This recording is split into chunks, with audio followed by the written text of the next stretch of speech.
colores y colocar un árbol y tantos asuntos, mientras que otros están mirando con indiferencia desde lejos. Miren aquellos paganos, miren lo que hacen. Y sabes que esa actitud es no es que es medio, es muy peligroso, ¿no? Cuando nosotros comenzamos a acusar y comenzamos a decir que las personas están haciendo algo totalmente equivocado, tú puedes decirlo de dos maneras. Uno, decirlo con mucho amor, y otro es decirlo con mucha resistencia, apartando a las personas. Hay muchas personas que no son creyentes, que miran a los cristianos y dicen, yo no quiero ser así. Miren con tanta amargura, miren cómo acusan, miren cómo hacen. Mientras nosotros aquí estamos viviendo un ambiente de paz, por ahí otro está tan amargado, diciendo que Navidad es tan pagano, es diabólico y todo. Hoy vamos a hablar lo que realmente representa.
Y cuál debe ser nuestra posición en una fecha como esta.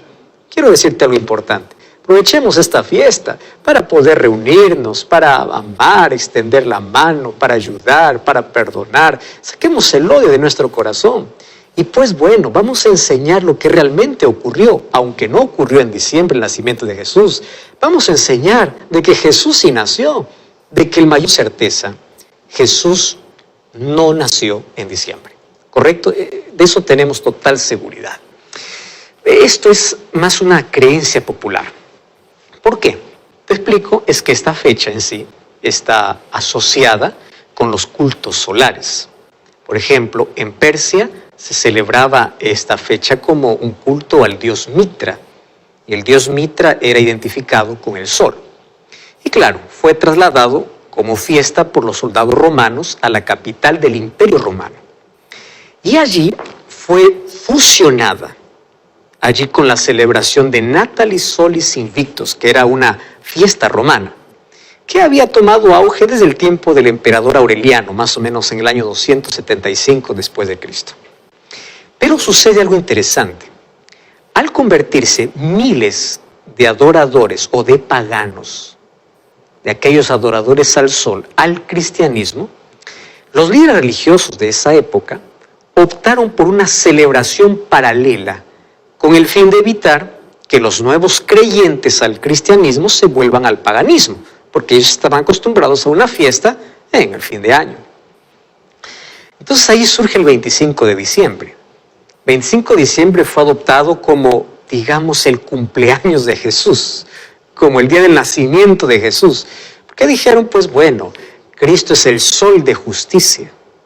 Y aunque la fiesta comenzó a celebrarse esporádicamente hacia el año 336, fue el obispo Liberio en Roma que en el año 354 la oficializó.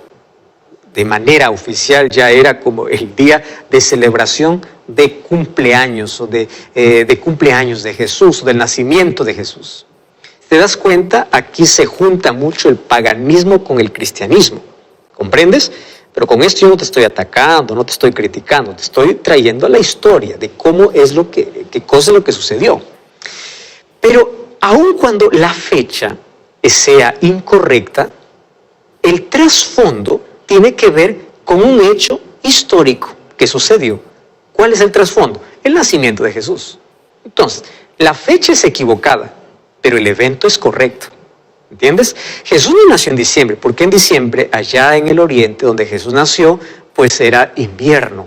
y los pastores no estaban allí con las ovejas cuando los ángeles aparecieron. Y por muchas otras razones, Jesús no nació en el mes de diciembre. Pero lo triste es que a medida que pasa el tiempo, la gente se olvidó de que se celebraba, digamos, el evento del nacimiento de Jesús. Y hoy se ha convertido más en un asunto comercial. Por eso es que este es el momento para hablar de lo que realmente significó el nacimiento de Jesús. Porque hoy el asunto de Navidad, aun cuando el trasfondo sea recordar que Jesús nació, aun cuando no sea la fecha, pero se recuerda el evento, el problema es que se ha vuelto un asunto comercial. Ahora, yo siempre me pregunté, ¿por qué es que la Biblia guarda silencio en cuanto al día del nacimiento de Jesús? Y yo encontré una respuesta muy simple. ¿Sabes cuál es? Porque si la Biblia hubiese dicho el día que Jesús nació, la gente lo hubiese colocado como un día más de adoración. Ponte a pensar conmigo. Sin autorización bíblica, el domingo se convirtió en un día de adoración porque Jesús resucitó. Imagínate si la Biblia dijera cuándo Jesús nació, si hubiese vuelto otro día de adoración. Y el único día específico y claro que menciona la Biblia como día sagrado es el sábado. Día separado por Dios. Todos los otros días, pues, no fueron separados por Dios. Entonces, por esa razón, para que no se levante otro día de adoración, otra fecha, a veces la Biblia guarda silencio con algunos asuntos interesantes. ¿Entiendes? Entonces, hasta aquí queda claro que el único día específico, claro y separado por Dios, es el sábado para adorar. Pero si es que el nacimiento de Jesús hubiese explicado con un día, probablemente la gente hubiese levantado un día de adoración. Pero quiero pensar en el otro lado, donde este es un buen momento para poder reunirse, para poder reflexionar, para poder explicar la verdadera razón. No es el momento como para poder criticar, desunir, mirar con indiferencia, no. Es el momento para decir cómo realmente surgió el nacimiento de Jesús. En primer lugar, tenemos que decir a las personas que si es que realmente Navidad recuerda el evento del nacimiento de Jesús, aun cuando no es la fecha correcta, el centro tiene que ser Cristo. Pero hoy, ¿cuál es el centro? El centro es la cena navideña, el centro es el chocolate, el centro es los panetones o el pan dulce, el centro son las tradiciones, el centro son las luces que llenan la casa. ¿Cuál es el centro en sí? ¿Estás entendiendo hacia dónde quiero llevarte a la reflexión? Entonces, así como cuando Jesús nació, hubieron dos grupos de personas, hoy todavía siguen existiendo esos grupos. Por ejemplo, hay un grupo que adora a Cristo no una vez al año, sino todos los días del año. Y esos adoradores están representados por aquellos pastores y por aquellos reyes magos, que a pesar de la distancia ellos fueron para buscar a Jesús. Pero también hay gente hoy que rechaza a Jesús. Esos están representados por Herodes o por aquellos que le decían aquí no hay lugar. No hay lugar para Jesús. O sea, la historia continúa de la misma manera, solamente han cambiado los nombres de las personas. Entonces la pregunta es, o eres Herodes o eres un rey mago. O adoras a Jesús o realmente rechazas a Jesús. ¿Entiendes? Ahora, lo más irónico es que en estas fechas mucha gente celebra Navidad sin Jesús. Ni siquiera se acuerda de Jesús. Y hay un interés terrible por sacarlo, ¿verdad? Es como decir, vamos a celebrar una fiesta de cumpleaños sin el cumpleañero. Y otra vez te repito, aunque Jesús no nació un 25 de diciembre, es una fecha para explicar que el evento fue real. Hoy, lamentablemente, el interés es comercial, no se honra a Jesús. Hay algunos que intentan honrar a Jesús incluso destruyéndose. Por fiestas ellos comienzan a beber, comienzan a hacer cosas indebidas. De esa manera no es lo correcto. Ahora, lo triste y lo irónico también es que las casas se llenan de luces, pero el corazón sigue oscuro. Piensa en eso.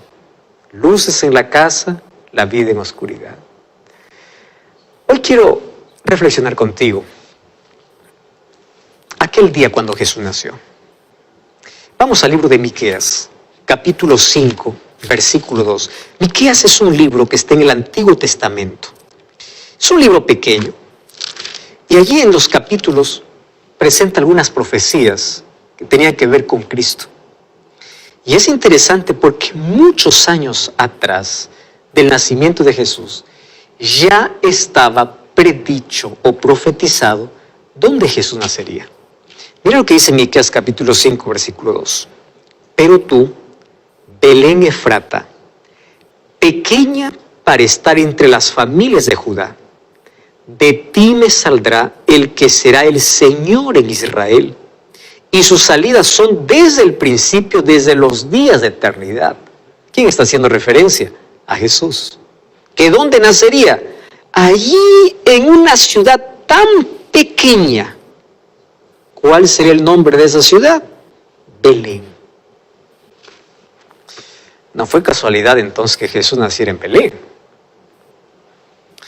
Algunos dan el crédito a Augusto César por promulgar un edicto que ordenaba a todos empadronarse allí en su ciudad natal. Sin embargo, en el Antiguo Testamento encontramos 333 profecías en relación a Jesús. Y todas ellas se cumplieron. Esta es una de esas profecías donde decía que iba a nacer en Belén. Ahora fíjate, ahí viene la pregunta interesante. ¿Por qué en Belén? ¿Por qué fue elegida Belén? ¿Por qué no Jerusalén? ¿Por qué no otra ciudad si habían ciudades mejores para el nacimiento del Rey del universo? ¿Por qué Belén? Y es que Belén tiene una historia muy singular. La primera vez que la Biblia registra la ciudad de Belén fue para informar que allí nació Benjamín.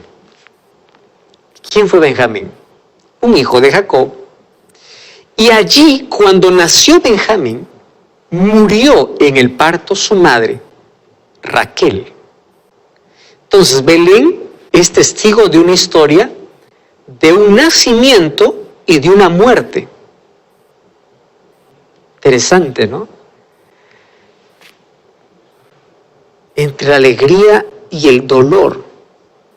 Imagínate allí a Jacob tener que recibir en sus brazos a Benjamín y al mismo tiempo tener que llorar porque su esposa acababa de fallecer. La alegría por recibir a alguien a la vida y el dolor por despedir a alguien de la vida. Entonces, el niño que nació de Raquel debió haberse llamado Benoni. Ese era el nombre de Benjamín. ¿Y qué significa Benoni? Benoni significa hijo de mi dolor. Solo que Jacob, su padre, lo cambió de nombre y no lo colocó hijo de dolor, sino lo llamó Benjamín. ¿Y qué significa Benjamín? Benjamín significa hijo de mi diestra. Ahora tú puedes preguntar, pastor, ¿y esto qué tiene que ver con Jesús? Ahora te explico. Vamos a conectar este incidente con Jesús y su nacimiento. ¿Correcto? ¿No habría podido María haber llamado a su propio hijo en lugar de Jesús Benoni? Porque Jesús pues iba a ser el hijo de su dolor. Incluso Isaías capítulo 53 dice que Jesús sería llamado varón de dolores, o sea, Benoni. Varón de dolores. Isaías 53 dice, como cordero fue llevado al matadero, y allí él fue nuestro sustituto. Pero también recuerdas que Jacob le cambió el nombre de Benoni para Benjamín.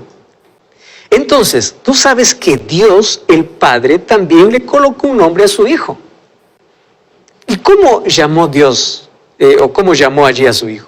Respecto a su divinidad, Dios lo llamó hijo de mi diestra, o de mi mano derecha. Es interesante lo que dice Salmos capítulo 110, allí en el versículo 1. Dice allí, Jehová dijo a mi Señor, siéntate a mi diestra hasta que ponga a tus enemigos por estrado de tus pies. Esta es una profecía que se refería a Jesús. Entonces, ¿cómo es llamado también Jesús? Hijo de mi diestra.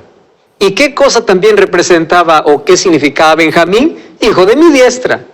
¿Y dónde nacieron ambos? En Belén. ¿No es curioso? No. Detrás de cada nombre, detrás de cada profecía hay un porqué. Ahora, este incidente pues parece profético. Profético porque el Benoni de María, o sea, el Benjamín de Dios, había de nacer ¿dónde? En Belén. Además, recordemos que no fue María quien le puso nombre a Jesús, sino fue Dios, el Padre. Por eso es que cuando él envía el ángel, dice a José que el nombre del niño sería llamado Jesús. Eso vemos en Mateo capítulo 1, versículo 21. No fue José quien colocó el nombre, no fue María, fue Dios. Él será llamado Jesús porque salvará a su pueblo de sus pecados. Muy bien, hasta aquí hay una relación muy bonita en Belén de dos nacimientos, de Benjamín y el de Jesús. Pero sabes que recorriendo en la historia bíblica encontramos a otra mención de Belén. Y esta mención de Belén y su historia se relaciona con Noemí y con Ruth. Nuevamente, ¿dónde se desarrolla esa historia? En Belén. Ahora, ¿tú sabes qué significa el nombre Noemí? Noemí significa gozo, alegría. Eso significa Noemí. Pero cuando Noemí regresa a Belén, ella pide que no le llamen más gozo ni alegría, porque había perdido a sus hijos y a su esposo. Ella dice, por favor, ya no me llamen más Noemí, llámenme Mara. ¿Y sabes qué significa Mara?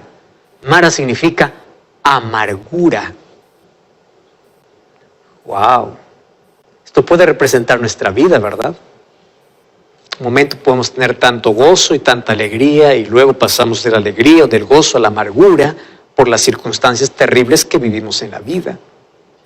Entonces de la alegría pasó a la amargura. Sin embargo, su historia no termina allí. ¿Sabes qué sucede? Cuando termina el libro, se le llama otra vez Noemí. ¿Por qué razón? Porque allá en Belén, recuerda ese nombre, Belén, encontró su redención y recuperó su alegría. Y esa alegría obviamente está conectada con Ruth, ya que Ruth fue bisabuela de David, el rey más eminente de Israel. Ahora, Jesús debía nacer en Belén y de la descendencia de Ruth y Booz, que era un gentil y un judío.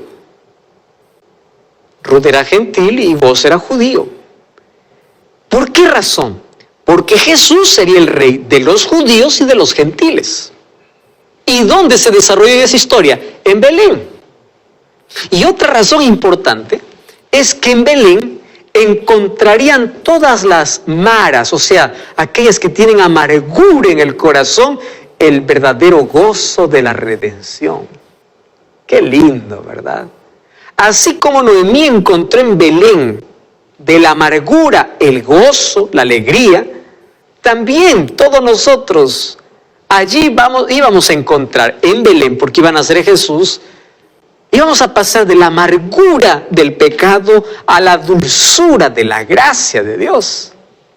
Pero aquí hay otro asunto interesante, porque Miqueas capítulo 5 dice que Belén está entre las ciudades más pequeñas. ¿Cuál es la posición de Belén entre todas las ciudades? Mira lo que declara el profeta.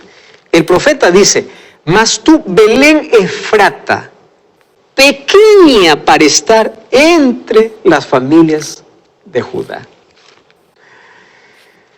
Es que Belén era singular. Allí había nacido el rey David. Y esto lo exaltó de ser un caserío, una aldea irrelevante, a una ciudad real. Pero también Dios le eligió. ¿Y sabes qué cosa elige? La aldea más pequeña para nacer.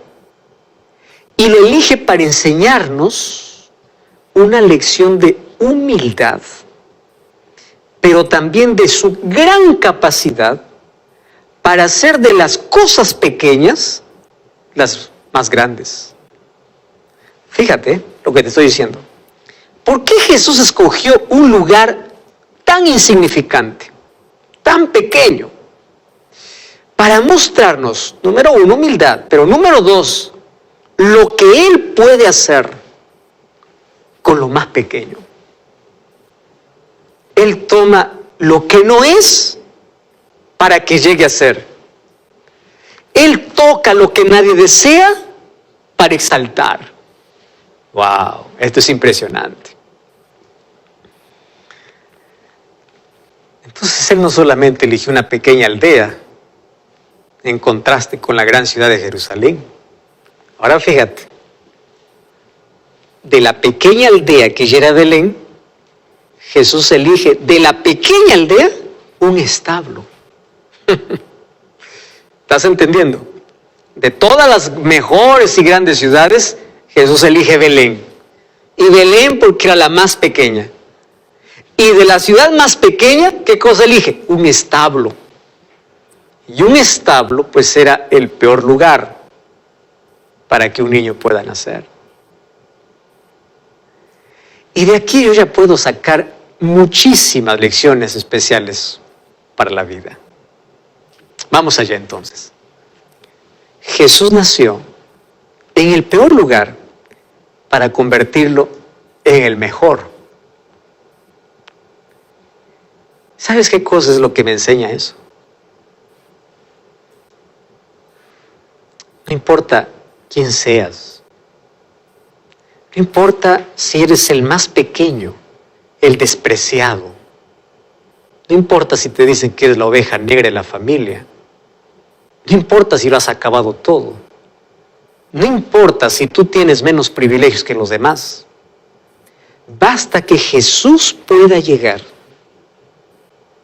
para convertir en lo mejor aquello que todos llaman lo peor. Y hoy Jesús sigue llegando a los peores, a los más insignificantes, a los más pequeños, a los más humildes, a los más simples, para convertirlo en lo mejor. Por eso necesitamos que Jesús venga al peor lugar de nuestro carácter, para que pueda transformarlo en lo mejor. Por eso necesitamos que Jesús venga a nuestra vida, no importa cuán contaminada, cuán sucia puede estar, cuán pequeño y cuán insignificante pueda ser, porque si Él está, el peor lugar se convierte en lo mejor. El apóstol Pablo dice, el poder de Dios se perfecciona en nuestra debilidad. Y eso me encanta, mira lo que dice 2 Corintios capítulo 12. 2 Corintios capítulo 12, versículo 9. Es interesante, Él me ha dicho, bástate mi gracia, porque mi poder se perfecciona en la debilidad. Por tanto, de buena gana me gloriaré más bien en mis debilidades, para que repose sobre mí el poder de Cristo. Cristo está buscando aquel pedazo que todo el mundo desecha para convertirlo en una obra de arte. ¿Tú crees que tu vida está quebrada? Yo conozco un artista que puede juntar los pedazos y puede hacer la mejor obra de arte. Ese es Jesús. Entonces, el nombre de Belén, aparte de todas las historias que nosotros hemos visto, la razón por la cual Jesús nació allí, tú sabes que el nombre también trae una lección importantísima para nosotros. Porque los nombres bíblicos obviamente tienen un significado, indican su carácter, señalan el destino, inclusive de aquel que porte el nombre. Y Belén tiene dos significados. Uno de ellos es casa de guerra, pero el otro significado es casa de pan. Y yo me quedo con el segundo porque de allí vamos a extraer otra lección.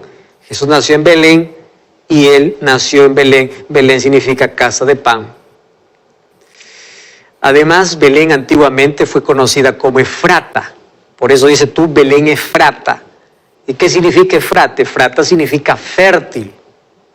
Mira qué interesante, vamos a unir ahí todos los conceptos. Entonces, Belén es casa de pan, Efrata es fértil.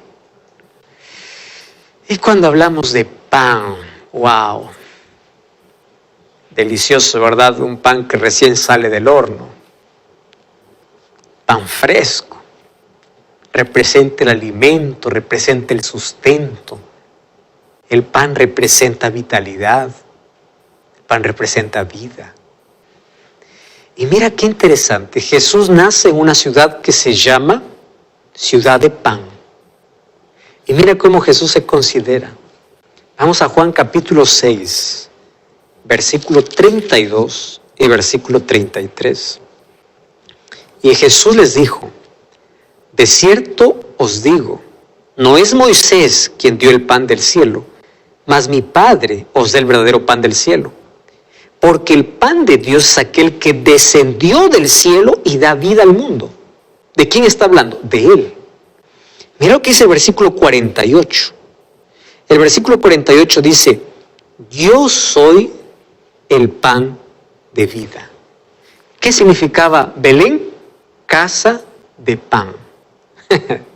Ahora Jesús aparece y dice, yo soy el pan. Qué interesante. Belén es casa del pan, de donde salió el mejor pan del mundo.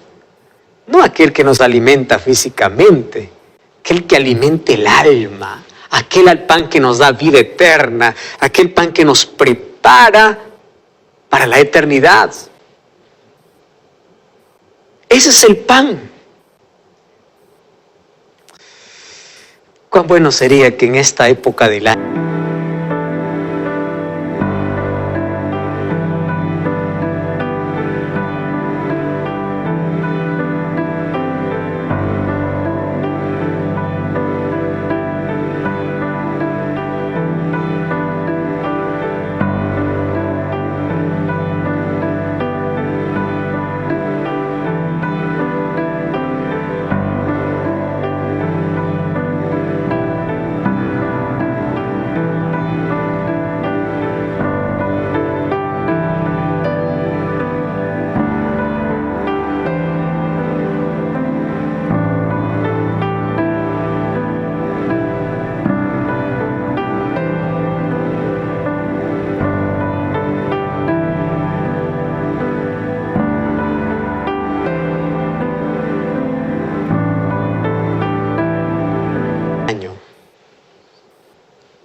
aun cuando Jesús no nació el 25 de diciembre, pero aun cuando se recuerda el nacimiento de Jesús, el Salvador, del Mesías, nosotros lo dejáramos nacer en nuestro hogar, lo dejáramos entrar en nuestra vida.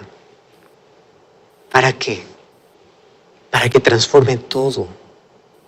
Su presencia transforma cualquier lugar. La presencia de Dios hizo que el desierto donde Moisés estaba con sus ovejas se convirtiese en un lugar sagrado. No es el edificio, no es la comodidad, es la presencia de Jesús. Tú puedes vivir allí en el lugar más apartado, en una choza pequeña, en un cuarto pequeño. Tú no puedes tener todas las comodidades, pero la presencia de Jesús transformará todo. Tú no puedes tener la mejor vida, tú no puedes tener el mejor pasado, tú puedes tener el carácter más deformado, tú puedes tener la vida más destruida, tú puedes haberte hundido en la miseria de la vida, pero la presencia de Jesús quien convierte lo peor en lo mejor.